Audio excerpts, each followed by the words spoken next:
कल यूसीसी पर प्रधानमंत्री नरेंद्र मोदी का बयान आया और उसके बाद सियासी भूचाल मच गया और उसके बाद भी all India Muslim personal law board ने एक आपातकालीन बैठक की।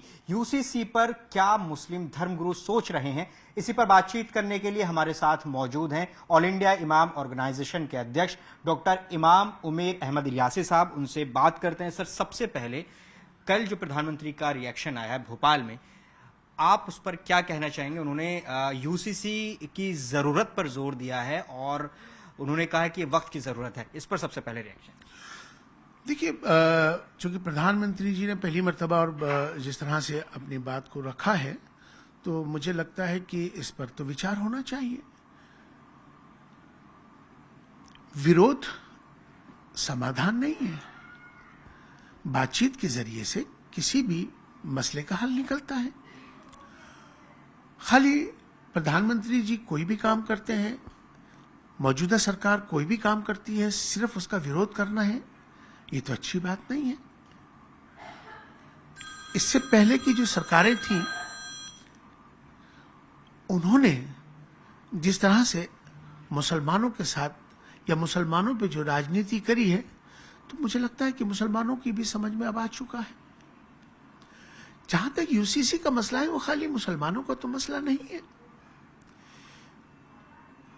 देश बहुत बड़ा है, भारत एक बड़ा देश है। इसमें हर 20 किलोमीटर के बाद जातियां बदल जाती हैं, बोलियां बदल जाती हैं, भाषाएं बदल जाती हैं। देश के अंदर अलग अलग धर्मों के लोग रहते हैं, जातियां रहती हैं, पंथ रहते हैं, ट्राइब्स रहते हैं, सबके अपने रिचुअल्स हैं, परंपराएं हैं। तो मुझे लगता है कि ये इतना आसान तो नहीं होगा, लेकिन अगर हम सब इस पर मिलकर एक अच्छा सा एक ड्राफ्ट तैयार हो और उस ड्राफ्ट में सभी की आम सहमति अगर बनती है, तो मुझे लगता है कि ये विरोध शायद खत्म हो जाएगा, ये मसला भी शायद खत्म हो जाएगा।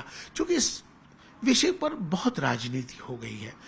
जहां तक बात, अभी लॉ कमीशन ने अपने एक नोटिफिकेशन जारी किया है। मैं चीफ इमाम हूं ऑल इंडिया इमाम ऑर्गेनाइजेशन का, हिंदुस्तान की, भारत की सबसे बड़ी ऑर्गेनाइजेशन है इमामों की, मस्जिदों की।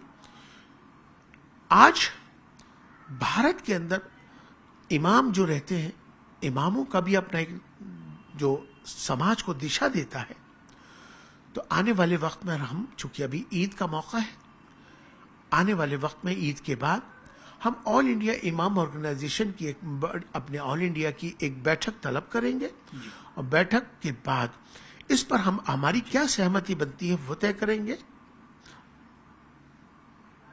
इसके अलावा मुझे लगता है कि प्रधानमंत्री जी को और सरकार को ये चाहिए कि तमाम देश के जो बड़े धर्मगुरु हैं, उनको भी बुलाकर एक साझा बैठक होनी चाहिए, उनका नजरिया भी लेना चाहिए। उसके बाद जो भी फैसला हो या जो भी ड्राफ्ट तैयार हो, तो मुझे लगता है कि वो ज्यादा बेहतर होगा। इसमें बहुत सारे संगठन का अलग अलग आर्ग्यूमेंट है, लेकिन हम आपसे समझना चाहेंगे, चूंकि आप चीफ इमाम हैं, इमाम ऑर्गेनाइजेशन चलाते हैं, क्या यूसीसी लागू होना चाहिए देश में? देखिए, ये काफी समय से ये एक विषय आपके से ये मुद्दा था। मुझे लगता है कि कभी भी किसी चीज को नजरअंदाज नहीं करना चाहिए। अगर सामने आ रहा है तो उसको फेस करना चाहिए और हमें बैठकर बातचीत करनी चाहिए। हो सकता है कि उसमें और अच्छी चीजें बन जाए, ऐसी चीजें हो जाए जो सबके लिए अच्छी हो जाए। तो नजरिया, मुझे लगता है कि अगर आपका अच्छा होगा तो नज़ारे भी अच्छे मिलेंगे। तो नज़रिया बदलने की ज़रूरत है, तो बेहतर हो जाएगा इंशाल्लाह। सर, हम देखें अगर ख़ासतौर से जो मुस्लिम संगठन हैं या मुस्लिमों की जो नुमाइंदगी करते हैं, उसमें all India Muslim personal law board में तमाम मुस्लिम संगठनों के लोग जुड़े हुए हैं। उन्होंने कल एक आपात बैठक बुलाई इस प्रधानमंत्री नरेंद्र मोदी के बयान के बाद, और उनका पहले से स्टैंड रहा है कि वो यूसीसी का विरोध करेंगे। उसकी रणनीति पर चर्चा हुई है। मुस्लिम पर्सनल लॉ बोर्ड इसके विरोध में है। इसको लेकर आपका क्या कहना है? आपको मालूम है, आपने बहुत अच्छा सवाल किया कि मुस्लिम पर्सनल लॉ बोर्ड प्रधानमंत्री नरेंद्र मोदी जी का, बीजेपी का मुखालफत करती है विरोध करती है, वो करती आई है। प्रधानमंत्री नरेंद्र मोदी जी ने इतने अच्छे अच्छे काम देश में किए हैं, कहां गई पर्सनल लॉ बोर्ड? आज तक तो उन्होंने एक भी तारीफ नहीं की है, आज तक को कोई अच्छा कार्य या उनकी तारीफ नहीं की है। सिर्फ विरोध करना ही हमारा काम रह गया। खाली पर्सनल लॉ बोर्ड के अंदर जितने मेंबर हैं उसमें सिर्फ कांग्रेस या अदर पार्टीज के या दूसरी पार्टीज के हैं जो बीजेपी के और मोदी जी के खिलाफ है। तो खाली पर्सनल लॉ बोर्ड ही एक भारत की एक वाहिद ऑर्गेनाइजेशन है जो शरीयत पर फैसला लेगी, ऐसा नहीं है। बहुत सारी ऑर्गेनाइजेशन है। मुस्लिम पर्सनल लॉ बोर्ड सिर्फ मुखालफत करती है क्योंकि प्रधानमंत्री जी या बीजेपी जो इस फैसले को लेती है। सर, प्रधानमंत्री ने एक और बयान दिया कि जो विपक्ष है वो यूसीसी पर मुसलमानों को भड़का रहा है। ये बयान उनकी तरफ से आया, गुमराह करने की कोशिश की जा रही है। क्या आपको भी ऐसे लगता है? यकीनन प्रधानमंत्री जी ने बिल्कुल सही कहा है।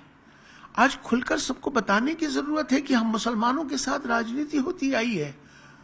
70 सालों से सिर्फ यही काम होता आया है। लेकिन मुझे लगता है कि मुसलमान पढ़ लिख चुका है, मुसलमान समझ चुका है। तो मुझे लगता है कि अब वक्त आ गया है। वक्त के साथ जो तब्दीली होती है, वक्त के साथ तब्दीली में सब समझ में आ चुका है कि कौन सी पार्टियां हमारे हक में हैं और कौन सी हमारे पिछड़ेपन को उन्होंने पिछड़ा हम लोगों को बनाया। ये अब सब समझ में आ चुका है। अब मुझे लगता है कि अब वक्त आ गया है कि हम सबको मिलकर इस देश की तरक्की में, इस देश की उन्नति में, आज के इस नवीन भारत में, आज के इस उत्तम भारत में मिलकर चलेंगे तो आने वाले वक्त में हमारा देश जरूर विश्व गुरु बनेगा। सर, आप की बात से ये लग रहा है कि आप आपसी सहमति से तमाम मुस्लिम संगठन या जो और अन्य धर्मों के संगठन हैं, धर्मगुरु हैं, उनके साथ मिलकर एक आम सहमति बनाकर यूसीसी लागू कर दिया जाना चाहिए। लेकिन जो इसके खिलाफ आर्ग्यूमेंट्स देते हैं वो ये देते हैं कि संविधान ने उनको भी अपने मजहब पर, उनके रिचुअल्स पर चलने की आज़ादी दी है। तमाम ये जो संगठन है वो इसे संविधान विरोधी भी कहते हैं। क्या आपको भी ऐसे ही लगता है कि अगर आप भी खुद कह रहे हैं कि हर 20 किलोमीटर बाद आपकी भाषा बदल जाती है, आपका कल्चर बदल जाता है, तो इतना डाइवर्सिटी जिस देश में है, तो ऐसे में क्या सिर्फ मुसलमानों की तरफ से जो विरोध हो रहा है, मुस्लिम संगठनों की तरफ से जो अभी खासतौर से निकलकर सामने आ रहा है, क्या ये और संगठनों की तरफ से भी इस तरह का विरोध देखने को मिलेगा? या इस स्थिति को लेकर आप क्या कहना चाहेंगे? देखिए, मैं इस मामले में ये कहना चाहता हूं कि खाली यूसीसी खाली मुसलमानों का मुद्दा की विषय बात नहीं है, क्योंकि सभी का है इसमें। तो इसलिए खाली मुसलमान ही सबसे ज्यादा बाहर निकल के आते हैं, क्योंकि सबको ये पता है कि ये यही है जो जिनको फ्रंट पे रखकर हम इस्तेमाल कर सकते हैं उन पार्टियों को। वो पार्टियां सब जानती हैं कि क्या कि किस तरह से करना है। तो मुझे लगता है कि ये वक्त आ गया है, इस पर सबकी सहमति, तभी सबको मिलाकर तमाम देश के तमाम सारे धर्म गुरुओं को, तमाम सबके साथ एक बार प्रधानमंत्री जी अगर बुला के बातचीत करते हैं और फिर उसके बाद जो भी ड्राफ्ट बनता है और जो सहमति बनती है, तो मुझे लगता है कि फिर उसके बाद शायद ये विरोध खत्म हो जाता है। सर, आप खुद कह रहे हैं कि अभी चूंकि ईद का मौका है, अभी बुलाना मुमकिन नहीं है। क्या ईद के बाद आप कोशिश करेंगे तमाम संगठनों को जोड़ने की, अन्य धर्मगुरुओं को जोड़ने की, और क्या आप कोशिश करेंगे कि सरकार से एक अपनी बात रखें, अपना पक्ष रखें कि किस तरह से आम सहमति बनाकर इसको लागू किया जाए? मैं समझता हूं कि ये बिल्कुल ठीक बात है कि चूंकि ईद के बाद मैं ऑल इंडिया इमाम ऑर्गेनाइजेशन की अपनी एक बैठक बुलाऊंगा और उस पर ये चूंकि लॉ कमीशन ने अभी टाइम दिया है 1 महीने का, तो उस पर हमारा क्या निर्णय होता है उस पर हम एक तो तय करेंगे। दूसरी बात यह है कि देश के अंदर बहुत सारी संगठन हैं, बहुत सारे धर्म हैं, सबके नजरिया क्या है उनके भी आने देते हैं। फिर जो भी एक ड्राफ्ट तैयार होगा उसके साथ जो भी सहमति बनेगी उसके साथ रहेंगे। बहुत बहुत शुक्रिया डॉक्टर इमाम उमेर अहमद इलियासी साहब, जो कि यूसीसी पर अपनी राय रख रहे थे। मोटा मोटी 2-3 बातें निकलकर सामने इनसे बातचीत में, वो ये कि एक तो विपक्षी संगठन जो है, विपक्षी दल हैं, उनको प्रधानमंत्री नरेंद्र मोदी की हर बात का विरोध करना है, इसलिए वो विरोध कर रहे हैं। दूसरी बात, all India Muslim personal law board के बारे में डॉक्टर साहब कह रहे हैं कि सिर्फ वही एक अकेला ऐसा संगठन नहीं है जो मुसलमानों के मुद्दों पर अपनी राय सामने रखता है, और भी बहुत संगठन हैं जिनको सुना जाना चाहिए। और सबसे अहम बात कि एक आम सहमति बनाया जाना चाहिए, एक ड्राफ्ट मिलकर तैयार किया जाना चाहिए और उसको सरकार को उस मामले में फिर आगे बढ़ना चाहिए। कैमरा पर्सन नकुल के साथ जावेद मंसूरी, न्यूज़ 18 इंडिया, दिल्ली।